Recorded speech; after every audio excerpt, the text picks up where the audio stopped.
On this podcast, Jeff does not pull punches. He does not make comments that are safe. He tells the truth. He tells things like he sees them. He's very opinionated. You don't like his opinions? Tough. He says the things out loud you're probably already thinking. He's unfiltered, unspun, a little unhinged, but he offers a lot of common sense. This podcast could make you mad. This podcast could make you smile. Regardless, it will make you think. This is A World Gone Mad.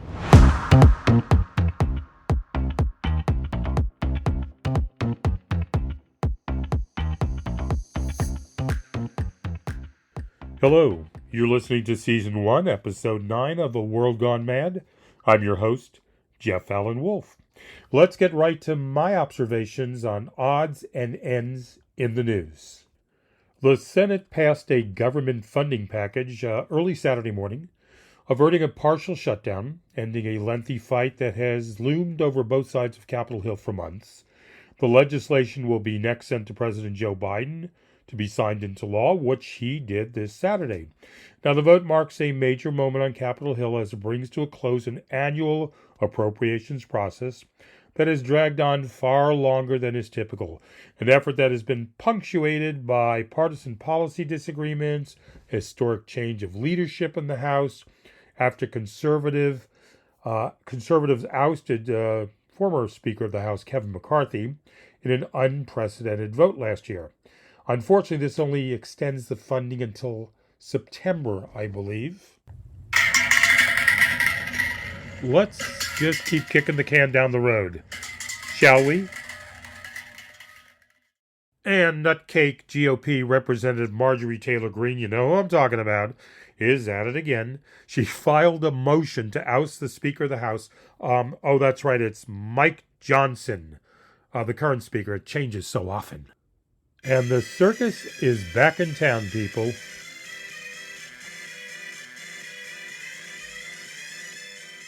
However, several House Democrats are signaling they would vote to save House Speaker Mike Johnson from GOP Representative Marjorie Taylor Nutcake Greene's effort to oust him if he agreed to put a Ukraine aid package on the House floor for an up or down vote.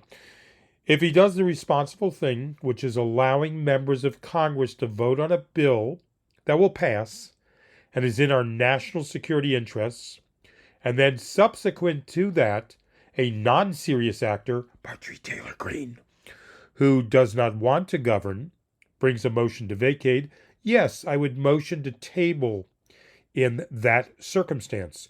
Moderate Virginia Democratic Representative Abigail Spanberger told CNN's Manu Raju. Now, other House Democrats also signaled they would motion to table, kill Nutcake Greene's resolution if it came to that. More news. For days, Donald Trump's fury over the requirement to secure hundreds of millions of dollars, in bond money by Monday has been bubbling behind the scenes and through a steady stream of social media posts.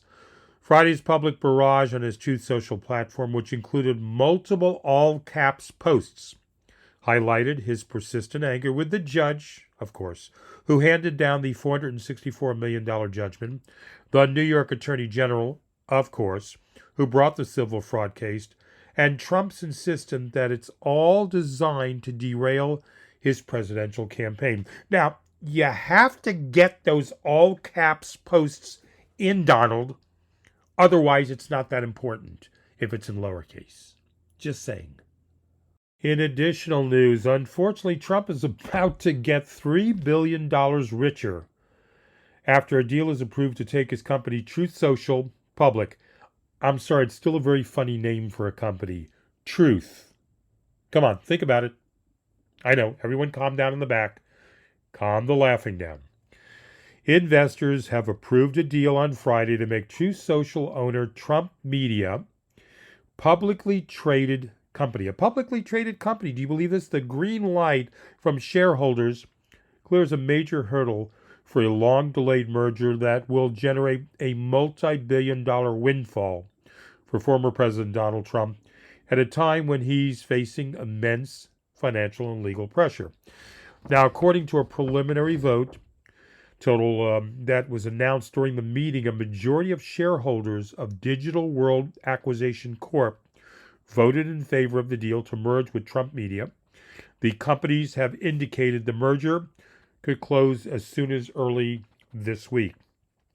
Now, personally, I think Donald is like a bad case of hemorrhoids, constantly flaring up and never going away.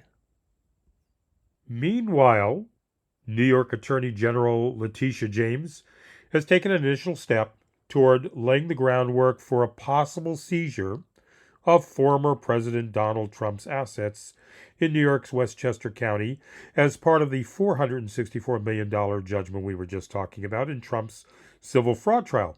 Now, state officials have entered the judgment from Trump's civil fraud trial in Manhattan with the county clerk's office in Westchester, which would allow James to move to take possession of Trump National Golf Course in Briarcliff Manor and Seven Springs, a private estate in Bedford, if Trump fails to secure a bond. Isn't it amazing how Donald claims to be a billionaire, yet he can't come up with the bond money and his assets are in jeopardy? Really? A billionaire? Everyone join in. Come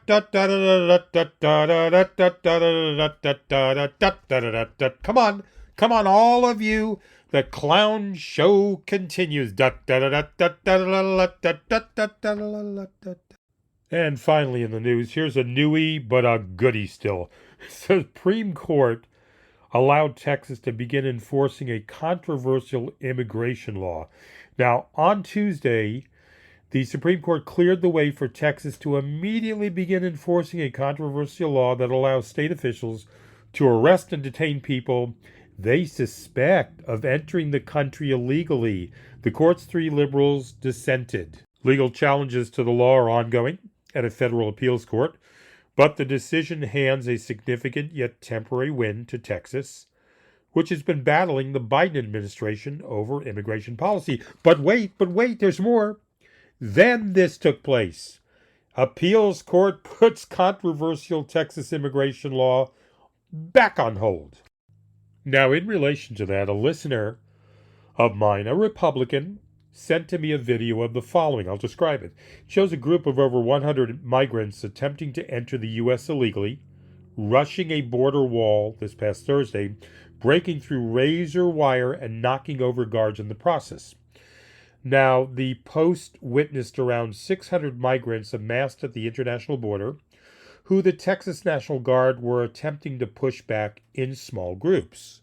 So, like I said, this was a Republican who sent this to me, and the listener stated in his email, "Hope you cover this next week. How does this differ from an invasion?" Question mark.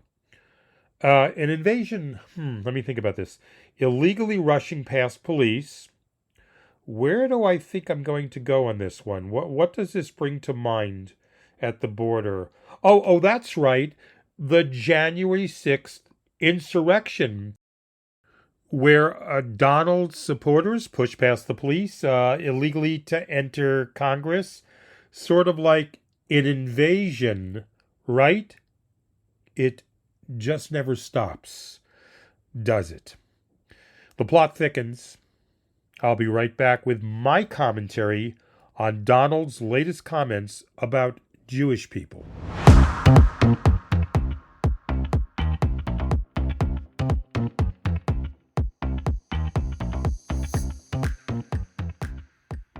You're listening to a World Gone Mad podcast.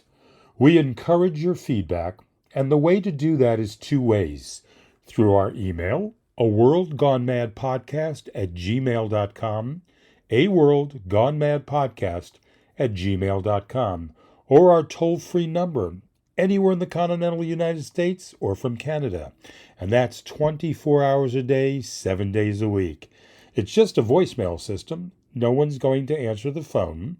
And that number is 833-399-9653. 833-399-9653. In your email or phone call, just leave your first name, the city, state, or country where you're writing or calling us from, how you heard about us, and your age. Doesn't have to be exact, just a range. You're in your 20s, 30s, 40s, 50s, 60s, 70s, etc. Looking forward to your comments. And now, back to the show.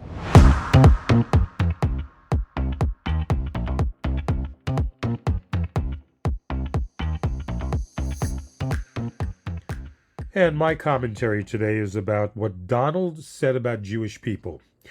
And at this time in the podcast, I try to give an honest take on something. So again, no spin, nothing embellished. It's honest from the heart. And these are my opinions. So again, let's repeat, for those who haven't heard, what Donald said about Jewish people on an interview, during an interview. I actually think they hate Israel, Trump said. I don't think they hate him. I think they hate Israel, and the Democratic Party hates Israel. Any Jewish person that votes for Democrats hates their religion, Trump said. They hate everything about Israel, and they should be ashamed of themselves because Israel will be destroyed. Let me repeat that last comment quote from Donald. Want to make it clear. Any Jewish person that votes for Democrats hates their religion, is what Trump said. They hate everything about Israel, and they should be ashamed of themselves because Israel will be destroyed. Really? I don't even know where to begin. What the hell are you talking about, Donald? What you come up with the dumbest, stupidest, irrational comments that anyone has ever brought to the table. No, Jewish people who vote for Democrats do not hate Israel or their people. And this I know, this is a fact from dozens of people who are Jewish that I've talked with. You, Donald, will say anything and do anything to get reelected. You are despicable. You are an embarrassment to not only the Republican Party, but to this country. And I've said it before, and I will say it again and again till I'm blue in the face. Anyone who supports you after everything you have said and done in the last 5, 6, 7 years or your life is the bigger embarrassment in this country. I do not talk with friends and family members anymore because of their support of Donald, not because they don't like Biden. I couldn't care less what Republicans think about Democrats. I couldn't care less what Republicans think about Biden. I truly don't. This is not a factor for me. However, when you, Donald supporters, can't process right from wrong, when you can't see that Donald does not care about you or anyone else but himself, when you blindly give money to in support of his election campaign, when you are single-handedly keeping Donald viable, when you, the Donald supporters, look the other way and divert your attention with, but what about the Biden crime family? What a freaking joke. That comment about the, quote, Biden crime family, end quote, from the Republicans' MAGA supporters is disgusting. And they are either devoid of brain cells or mesmerized by this snake oil guru, or you're just plain insane. The Biden crime family. The Republicans look like total jackasses with their impeachment trial recently, where they couldn't come up with anything. And now they don't know how to extricate themselves from this lame-ass impeachment trial. The Republicans keep going deeper down the rabbit hole. They keep shoving their foot all the way up to their hip in their mouth, and they don't know how to pull it out. You guys don't govern anymore. You were voted in, most of you, to govern. What the hell happened to that? You've given up. You've dropped the mantle on protecting this country, and now you're supporting a jerk who doesn't care about this country. And I've said it before in a couple of episodes before. I don't care if you pick Haley or DeSantis or someone else. I'll respect you for that if I don't agree with those people. But Donald, seriously, how do you... I can't wrap my brain cells around how you support this jerk, this loser, this con artist, this person who just drops us down in the gutter with every time he opens his mouth. Enough. Move forward. Lift this country up if you really want to make America great again. Stop supporting someone who doesn't care. Please. And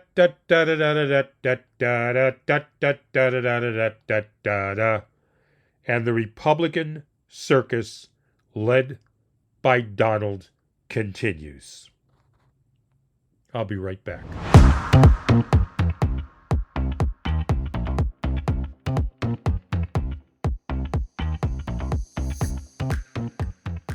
You're listening to a World Gone Mad podcast. If you came across an unusual story, please send it our way, or send us your comments, suggestions, what you liked, what you didn't like. 2 ways you can do that. Our email, a worldgonemadpodcast@gmail.com, or our toll-free 24 hours a day, 7 days a week voicemail, 833-399-9653. And please, don't forget, if you're listening to our podcast on an app, please hit subscribe. That way you'll be notified when our new episode goes up online. We would love to hear from you. That helps us improve our episodes. Thank you so much. Now, back to the show.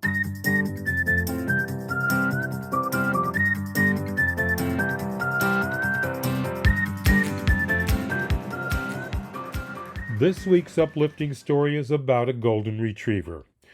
And I say that because we have a golden retriever. His name is Cooper. He's a little over 2 years old, and he's 75 pounds, and that's a normal weight for a full-grown golden retriever. So I say the weight, keep it in mind, for the reason of the following. Despite the challenge and schedules of veterinary school, a 24-year-old woman in California is fostering a very overweight dog to the tears and delight of thousands who follow the pair on Instagram. As the months passed, the pounds have melted away, and as the weight comes off, a sparkling canine personality is emerging that has the young woman certain she's found a partner for life. Neglected, obese, and suffering from pneumonia and hyperthyroidism, Franny the Golden Retriever was on death's door when Anika Bram became aware of her plight. As it happened, Bram's Golden Retriever, Georgia, who had just died, was also extremely overweight. When Bram adopted her, she helped Georgia lose 85 pounds in their 5 years together. Learning from a canine rescue organization, Rover's Retreat, that Franny was going to be euthanized, she felt that Georgia had brought this dog to her because she knew she was the person who could take care of her. Now, contacting Rover's Retreat, she offered to foster Franny, who she learned weighed, get this, 125 pounds, about double the normal heft of a female golden. And I mentioned earlier our golden Cooper was 75 pounds as a male golden. So Franny at 125, wow. Sidney Mailman, the president of Rover's Retreat, told the Washington Post that Franny never had proper veterinary care and was medically unstable. She believed they got to her just in time as Franny recovered what was left of her strength. Mailman knew Bram was the right person to foster her. Anika just kept following up, said Mailman. After talking to her, we just knew that she was going to set Franny up for success. She was willing to do everything and anything for a dog she never met. Driving 3 hours down to San Diego, which was not far where we got Cooper, our golden, Bram finally met Franny, but the meeting was bittersweet as the student at UC Davis School of Vet Medicine said that the pooch seemed completely defeated. Bram was determined, however, to help Franny get back to a normal weight, documenting her efforts on social media. Hundreds of thousands of people began to tune in to see the techniques Bram used to help her new dog get back on her paws, literally. At first, Franny was so heavy she couldn't support herself. So Bram had her sitting over a crate so she could safely learn to put weight back on her legs. With the help of these rehab activities, thyroid medication, a strict diet, the pounds began to fall away and a hidden personality began to emerge. She's a completely different dog, said Bram. Every day her personality comes out more. All that personality has been hidden away for so long. And if any of you out there have had golden retrievers, you know, fantastic personality. They seem to always be smiling. They seem to always be vibrant. They always want to be part of what you're doing. A very unique breed of dog. At the end of February, Franny was able to run for the first time in who knows how long, chasing a bouncing tennis ball like a normal dog should. Bram has applied for adoption of Franny, whose daily walk is already exceeding a half mile, as she continues her rehab. At the time of this recording, she's got Franny down to 91.2 pounds from a high of 125. Franny the Golden Retriever, you go, girl. And that's my uplifting story for this week. And now for some important words.